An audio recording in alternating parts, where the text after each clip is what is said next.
Welcome to Nature's Symphony, the podcast where we explore the intricate and awe-inspiring world of biodiversity. We are your hosts Joumana and Maryam, and today we will take you on a journey through the rich tapestry of life on Earth. I am Joumana, a grade 8 student at American Islamic School. This podcast is facilitated by the Came Homeschoolers organization. I'm the first host of this podcast.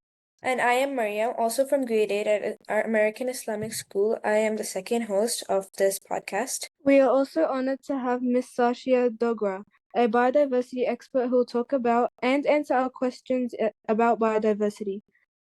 Sayesha, can you please introduce yourself?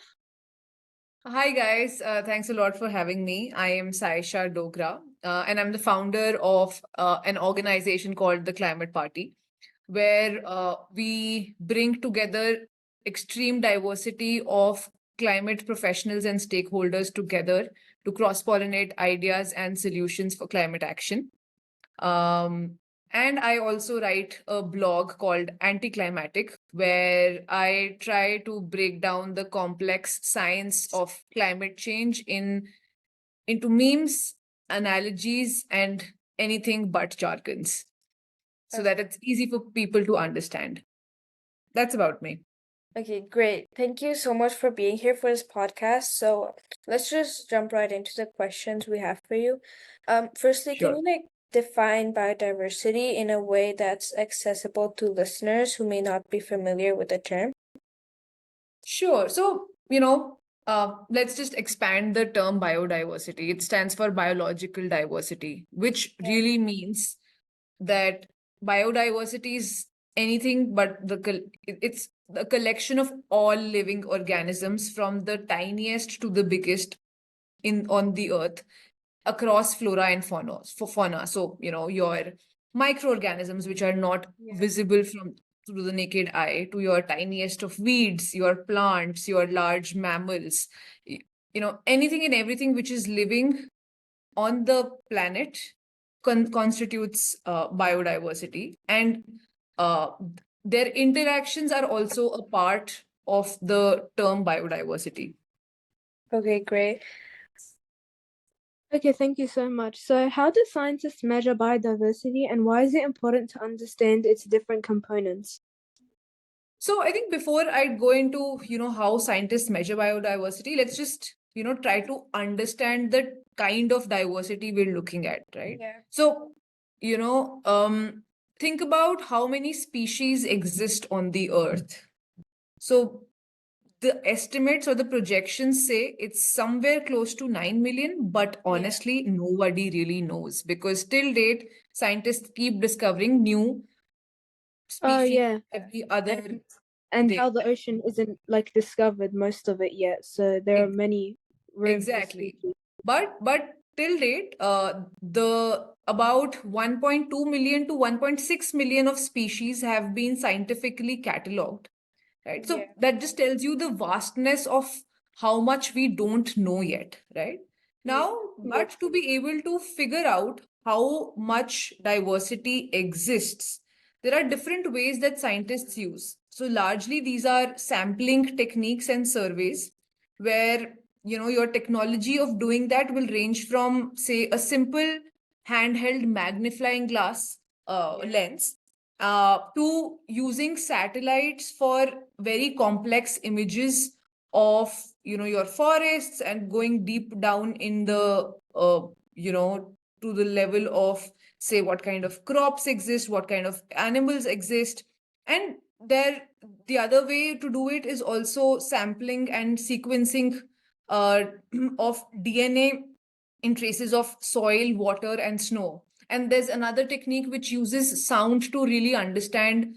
It's called acoustic monitoring, which really helps understand. Okay. Sorry? Oh yeah, that's an acoustic measure. Okay, yes. Exactly. So, right. So it's about using every different ways of possible to really figure out what exists out there. But because, like I said, as humans, we don't even know what we don't know. And there's another very interesting way of measuring biodiversity and figuring out new species. It's known as citizen science programs. So where your normal human beings who are citizens, who are not really scientists, help the scientific community really discover new species. So let me give you an example of one program that I know about. And we kind of got to know during my expedition to Antarctica. It's called Happy Whale, where what you can do is whenever you spot a whale, you can click images of that whale and put it on the website. Now, every whale has a distinct identification mark on the fins. Now, this particular organization uses very sophisticated ways of capturing those images, and it adds it to its database such that it can keep tracking where the whale goes around across the oceans. So it's very beautiful way of using citizens' observation for scientific benefit. And Oh, there's so like a way to connect, it's a way to connect normal civilians into delving into the realm of biodiversity. So letting exactly. take a Yeah. part. Yes. Right. And for the listeners, if anybody wants to explore more of such citizen science programs, there's one, like I said, Happy Whale. There's a few others called Big Butterfly Count, and there's something known as the Penguin Watch. So yes, the listeners can go onto there and also participate if they are interested and want to make a difference in biodiversity. Yeah. So the next question we have for you is, do you think governments are more responsible for the biodiversity loss issue than the communities? So I think the answer to that is not that straightforward, right? Yeah. Now, in democratic systems, it is communities or people like us who choose governments, right? They are Yeah. now, but at the same time, there are so many different interests which have to be met across the world. Now, how world runs is majorly on capitalism. That's the economic view to how things run. And sadly, capitalism comes in the way of nature. Now, even if I were to look at communities, there are communities obviously doing a lot to save the biodiversity around them, but at the same time there are communities which are logging trees for the sake of running their own livelihood. Yeah. Right, Yeah. it's source of timber.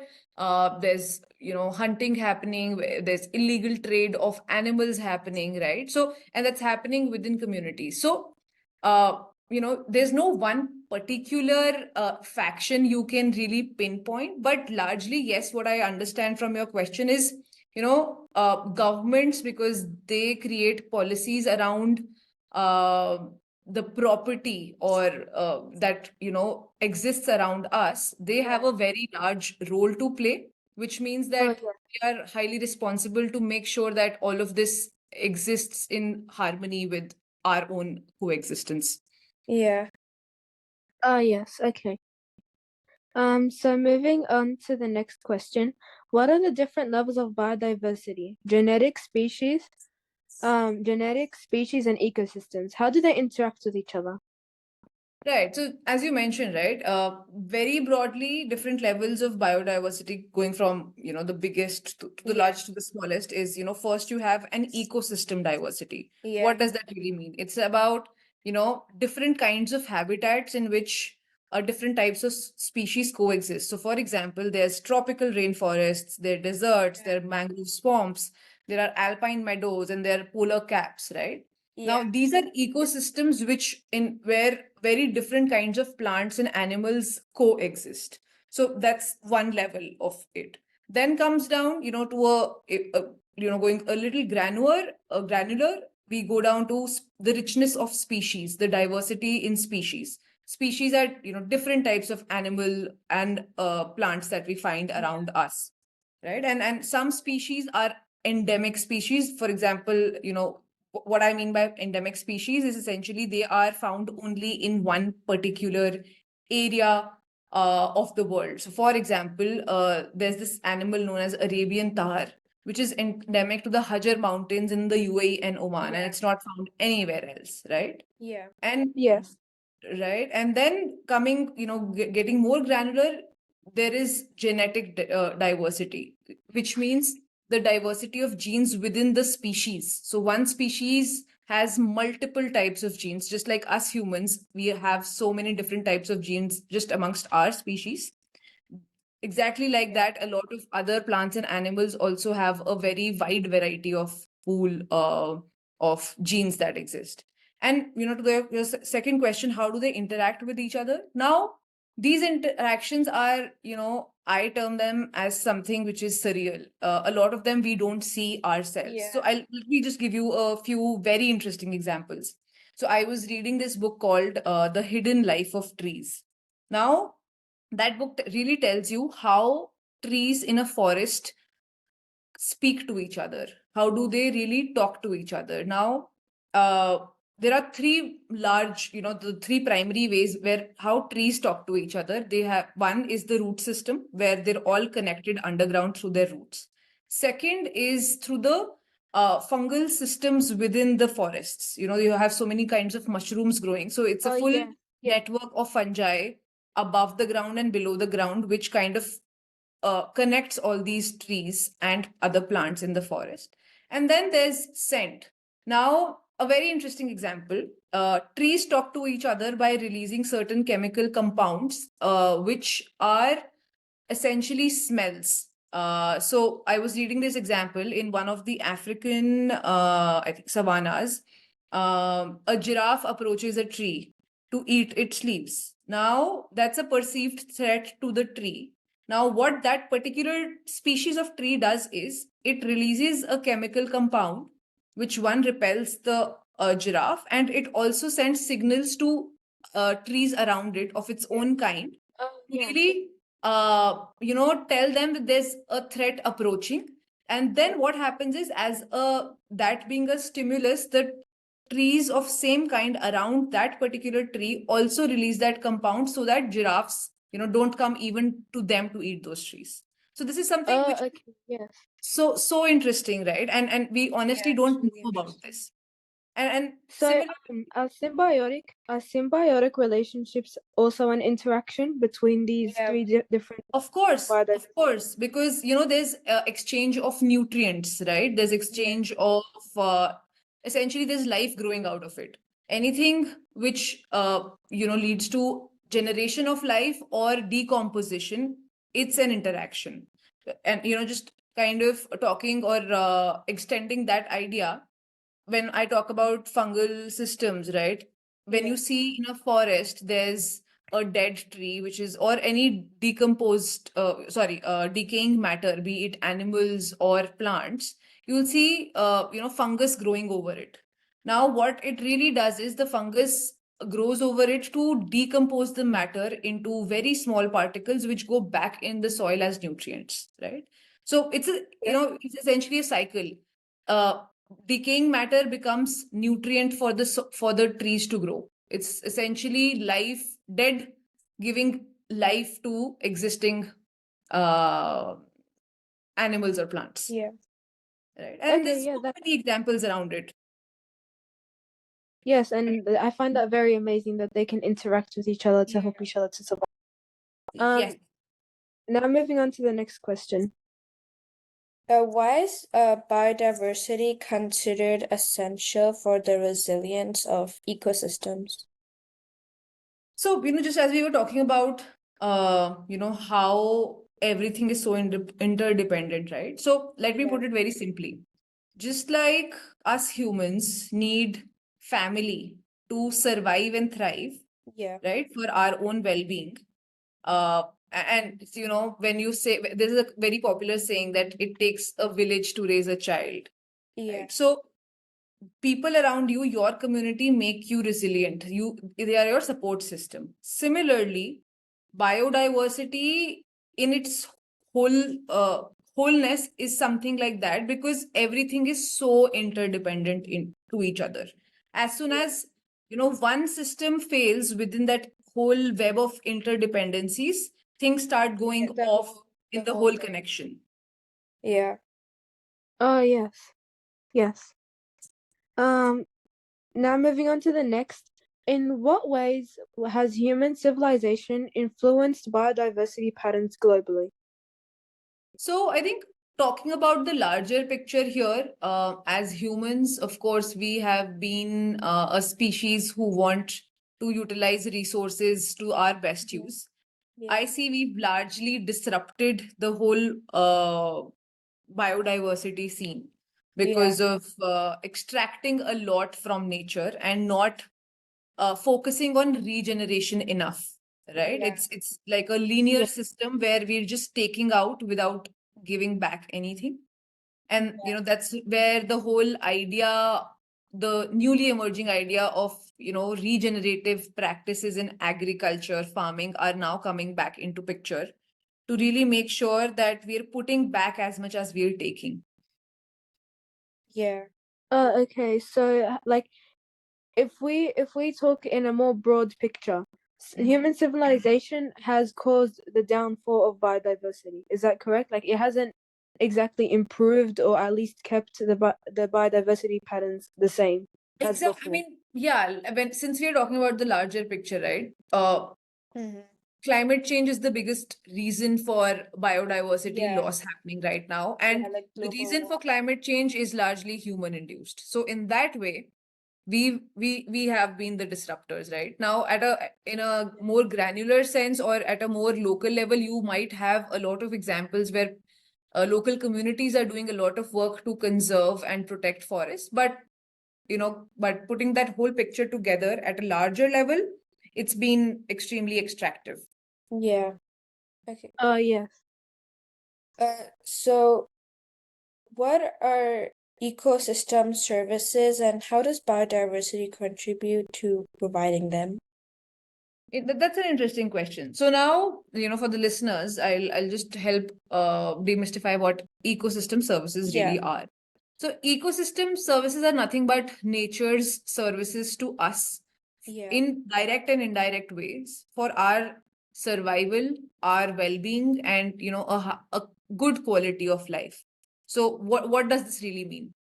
Provision of food, water, regulating the climate, the temperature, the rainfall around us, decomposition of dead matter, flood control, and helping us reduce anxiety and stress every time we step out into nature.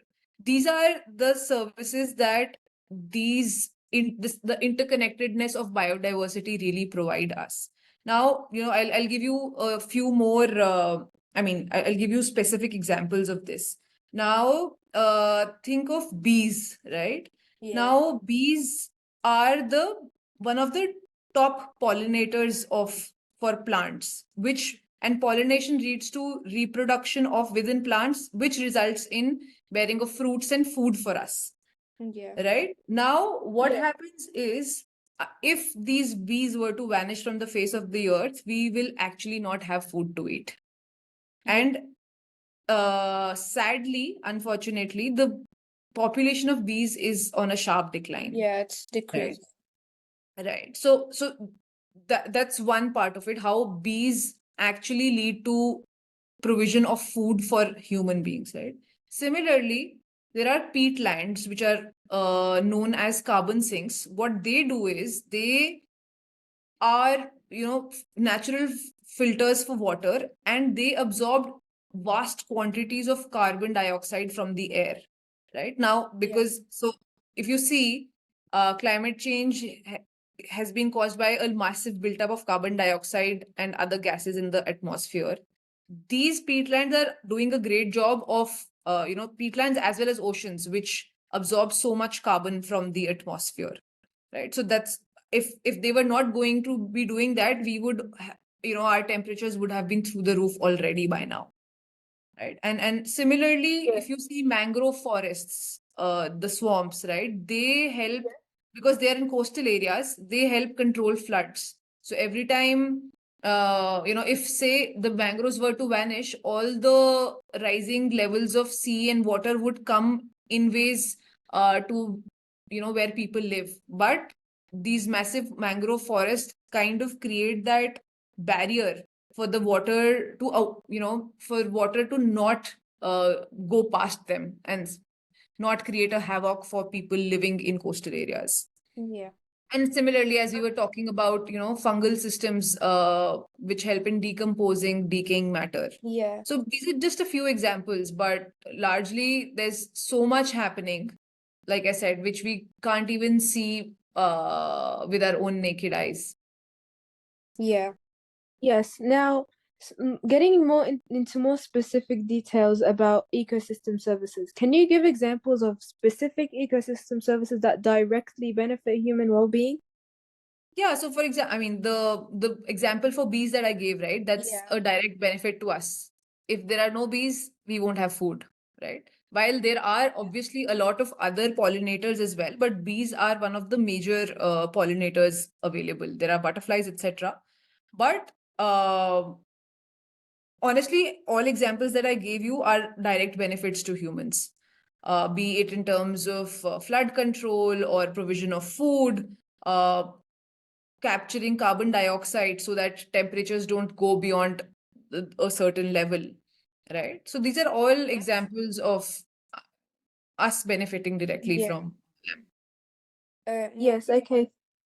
what are the primary factors threatening biodiversity today? So I'd say, a large part which covers a bunch of things is, again, human-induced climate change, which is essentially causing stress to the ecosystems and everything that constitutes the ecosystems to, adapt. And now, as you must have already read, survival of the fittest, right? Now, some Yes. species adapt and change, but some die, right? Now, Yes. to make it more easy to understand, when we talk about climate change, what we are really talking about is uh, increased frequency of extreme temperatures, change in rainfall patterns, right? Now, what really happens is uh, plants and animals both are used to a particular combination of temperatures, rainfall, and the climatic conditions, right? Now, as soon as that changes, things go awry for them, just like it would for us. For example, now we are facing as humans very high temperatures on an average, Yeah. and we are forced to stay indoors in our air conditioners. And Yeah. if you were to step out, a lot of people, you must have heard of news where in say India or in area places like Europe where there are heat waves, people are actually dying because of heat strokes, right? So, Yes. and similarly, if you were to see if because of rising temperatures or a human-induced reason which causes forest fires, now what really happens is forest fires is wiping off the entire vegetation, right? Now, when the Oh, yes, especially vegetation, here in Australia. Yeah, because it's exactly. causing species to go extinct. Yes. Right now, which means, so even if say the animals kind of ran away, but when the forest fire dies, the entire plant ecosystem gets wiped off. What will the animals feed on, right? And this Oh, is yes. something what you see with the naked eye, but what really happens is it might also lead to changes in the soil, the microorganisms, or anything that enables the ecosystem kind of dies off. And it's a shock to other participants of that ecosystem, which may not have been killed in the forest fire, but as a second order effect, it's a loss of both habitat and food. Yes. Yeah. So now moving on. How do activities like deforestation, urbanization, and pollution contribute to biodiversity loss?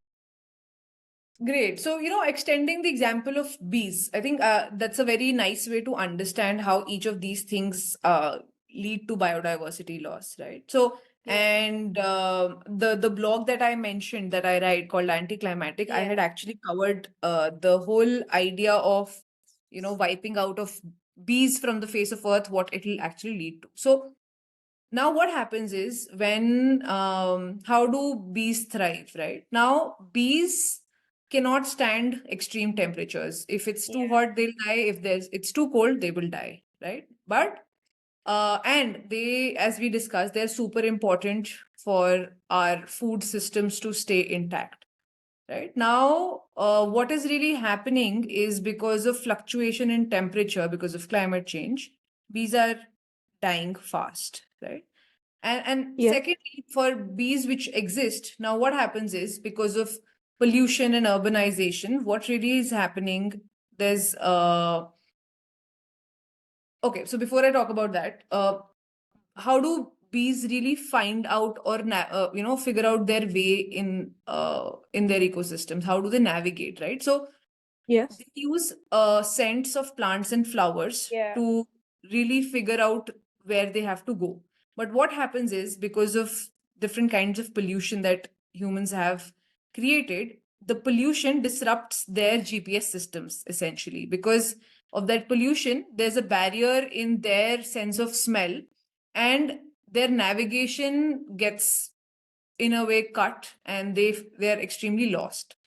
And similarly, if you'd see in agriculture, a lot of farmers now use pesticides, right? So Yeah. these chemical Yes. pesticides are neurotoxic for bees, which again throws them off and leads them to losing their way, which essentially ends up into, I mean, what's the consequence of that? They're unable to pollinate well, right? Which Yes. indirectly affects our food, right? So Oh, like yeah. so many different ways, just one species getting affected, right? So Yeah. that I Yes, feel that's that's like a correct. brilliant example to really show what active human induced activities can do to one particular species. Okay. Moving on, what are some successful examples of biodiversity conservation efforts globally? So I think I'll tell you about a few that I've read. So there was this one in China which was around conservation of the giant panda. They what they really did was the since the giant pandas population was declining, there were protected reserves that were established and breeding programs that were put in place to increase the population of giant pandas. And this particular effort has led to these animals being removed from the endangered list and moving on to the vulnerable list. So it's an improvement. Similarly, there's another one, I think in Australia, where for the conservation of the Great Barrier Reef, as you may already know, Yeah. Jumana, Oh, there's yes. Yes. massive bleaching The of the conservation. barrier reef happening, right? So, Yeah. from what I remember, a massive undertaking was done to make sure that there's revival of the Great Barrier Reef, and I guess it's obviously not in the best of shape, but it's definitely recovered by where certain reefs were protected and people were banned from going around them. There were sustainable fishing practices that were put in place. Uh, yeah, so these are I Oh, think yes. Yeah. these Yes, two I've heard about that. Yeah. are some interesting examples around the conservation across the globe. So, talking in now, this year, 2024, what are the biggest challenges facing by what are the biggest challenges that biodiversity is facing? Like, what are the problems that conservation groups are facing now? See, I think the biggest one, as we already spoke about, is climate change. Now, climate change is nothing but a massive fluctuation of temperatures and precipitation. So, which means that nobody can really predict well as of today as to what's going to happen. Now, which means that, say for example, even if somebody were to start taking measures to conserve a particular, say, species of plants or animals, but say a few months down the line, a massive heat wave strikes a place which is not used to being hot, uh, Oh, yeah. everything kind of falls off because the species that you're trying to take care of get thrown off by nature, by forces of nature. Oh, And yeah. there's Yeah. just limited that you can do, right? Yeah. Yeah. That's one biggest challenge right now.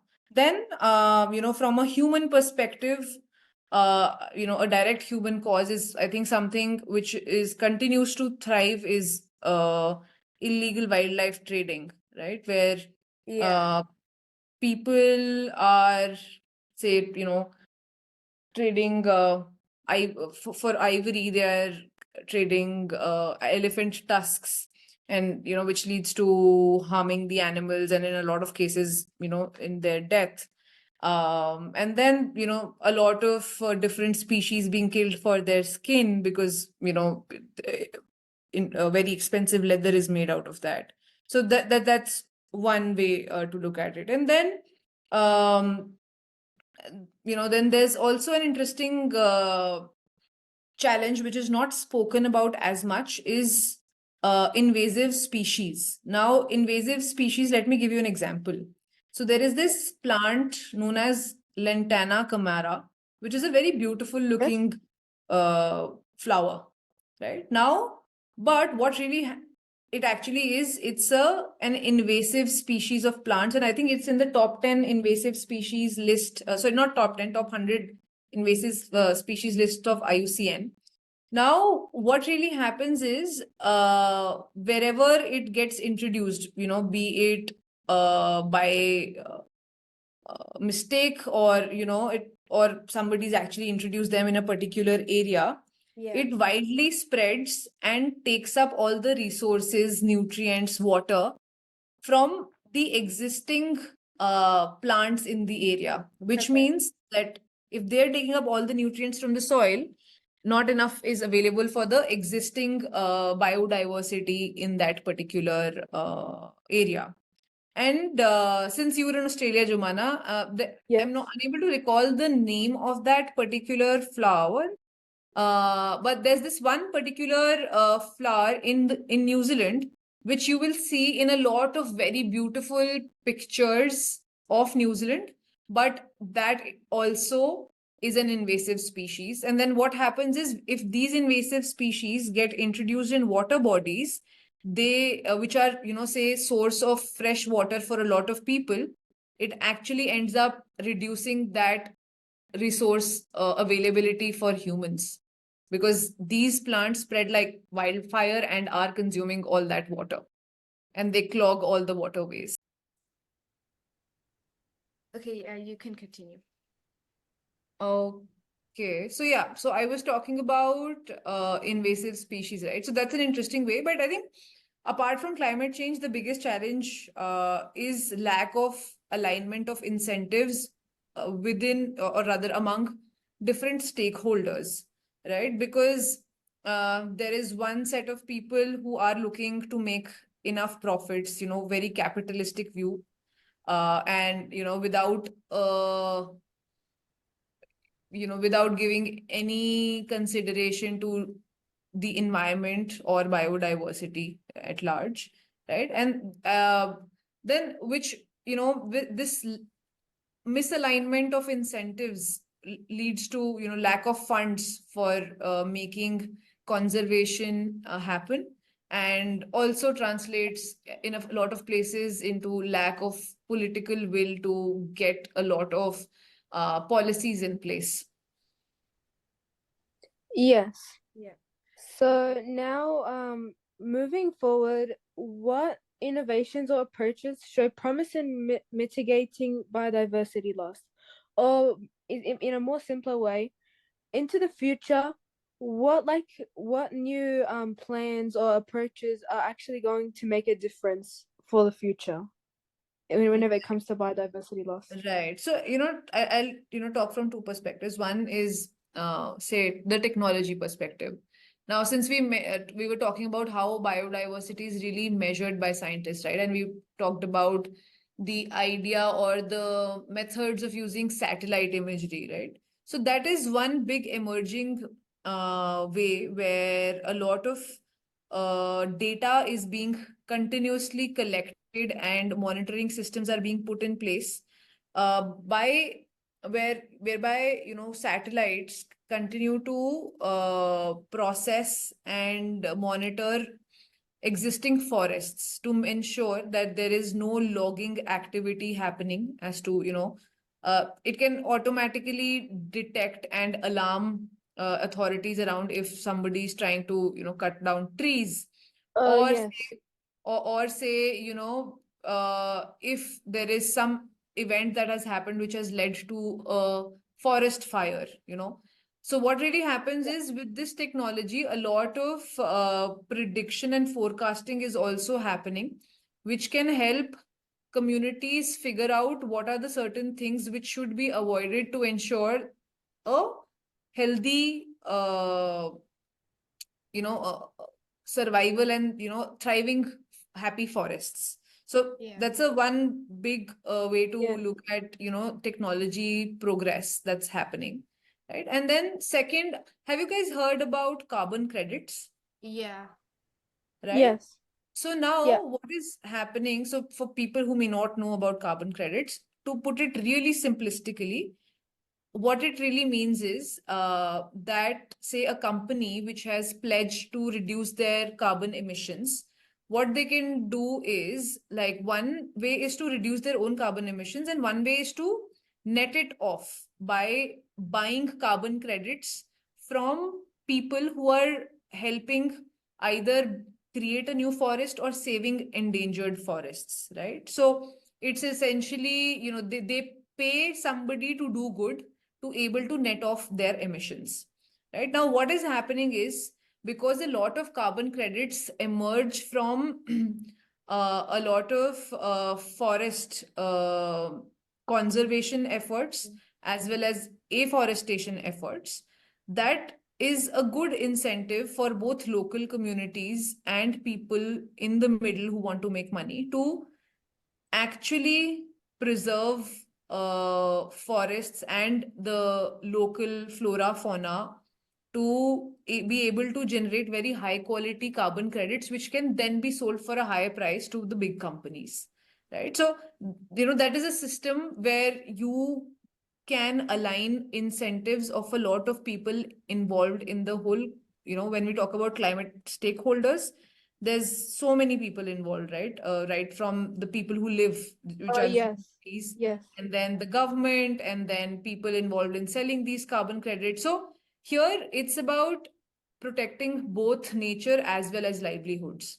So that's again an interesting upcoming way which will incentivize mitigation of biodiversity loss. Okay. Yes. Okay. Thank you so much for answering Thank our thank you so questions. much. That is all for today. Uh, Thank you so much for having me. I love chatting with you guys. Yeah.